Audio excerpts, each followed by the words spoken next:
তো সুপ্রিয় দর্শক শ্রোতা দেশ ও প্রবাস থেকে যারা এই মুহূর্তে আমাদের সাথে আছেন, ভিডিও দেখতেছেন অথবা শুনতেছেন, সবাইকে জানাই আন্তরিক প্রীতি ও শুভেচ্ছা। বন্ধুরা, আমি এই মুহূর্তে কথা বলছিলাম সুইট সুন্দরী অপরূপা মিষ্টি একটা আপুর সাথে অডিও কলে সংযুক্ত হয়েছে, প্রতিবেদন করবে। কয়েকদিন আগে থেকেই যোগাযোগ করছিল। কেন আসলো প্রতিবেদনে বিস্তারিত ভিডিওতে থাকবে, অবশ্যই আপনারা ভিডিওটা কন্টিনিউ করবেন। আসসালামু আলাইকুম। ওয়ালাইকুম সালাম। কেমন আছেন আপু, ভালো আছেন? হ্যাঁ ভাইয়া, ভালো আছি। আপনি প্রতিবেদনে কেন আসলেন?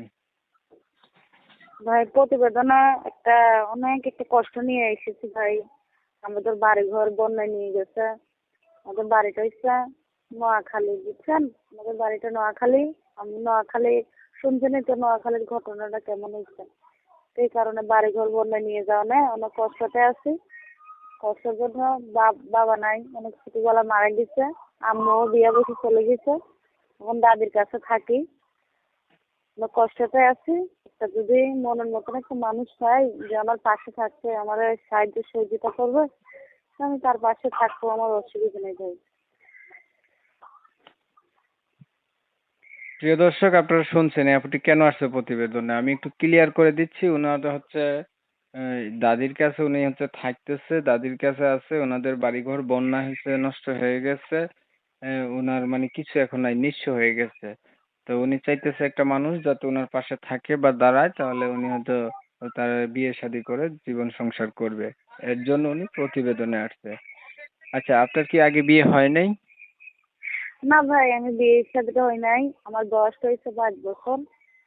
আমি কিভাবে, বাংলাদেশের মানুষ বিয়ের জন্য আসলে যৌতুক চায়, কিন্তু গরিব মানুষ কিভাবে যৌতুক দেবে? এই কারণে প্রতিবেদনটা করলাম যে একটা প্রবাসী লোক যদি আমরা 50টা যদি বিয়েও করে বউ বাচ্চা থাকেও আমার অসুবিধা নেই। আর বয়সটা 40 হোক 45 হোক আমার অসুবিধা নেই। আমি তার কাছে বিয়ে বসবো। আমার বয়সটা হচ্ছে 22 বছর। সে যেমনই হোক আমার কোনো অসুবিধা নেই। সে আমার পাশে থাকবে, নামাজি মানুষ।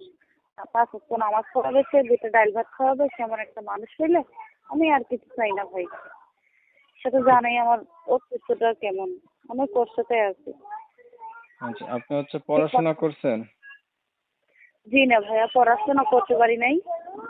তো থাকতাম দাদির কাছে। দাদি অনেকদিন চালাইছে, এখন দাদি অসুস্থ হয়ে পড়ে গেছে। এখন আমারও কিছু দেখতে হইব। বাসা বাড়ি কাজ করি ভাই, মিশিং এর কাজ।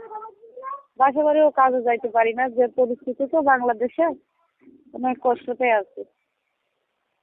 আচ্ছা, তাহলে মানুষ বয়স যদি বেশিও হয় সমস্যা নাই। আপনার হচ্ছে একটা প্রবাসী লোক দরকার, এই তো?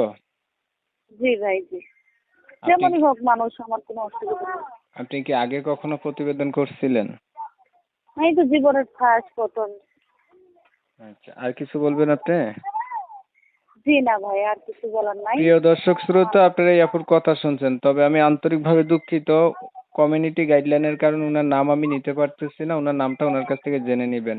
ইউটিউবের নতুন নিয়ম কানুনে ওনার পার্সোনাল তথ্য দেওয়া যাবে না। এর জন্য আমি দুঃখিত। আপনারা ওনার কাছ থেকে জেনে নেবেন যারা যারা আরো কিছু জানতে চান। উনি প্রতিবেদনে আসছে এমন একটা মানুষ চাইতেছে, সে প্রবাসী হইলে একটু ভালো হয়, সুখে দুঃখে তার পাশে থাকবে। বয়স 40-45 হইলেও সমস্যা নাই, ওনার বয়স 22 বছর। মনের মতো মানুষ পেলে সংসার করবে।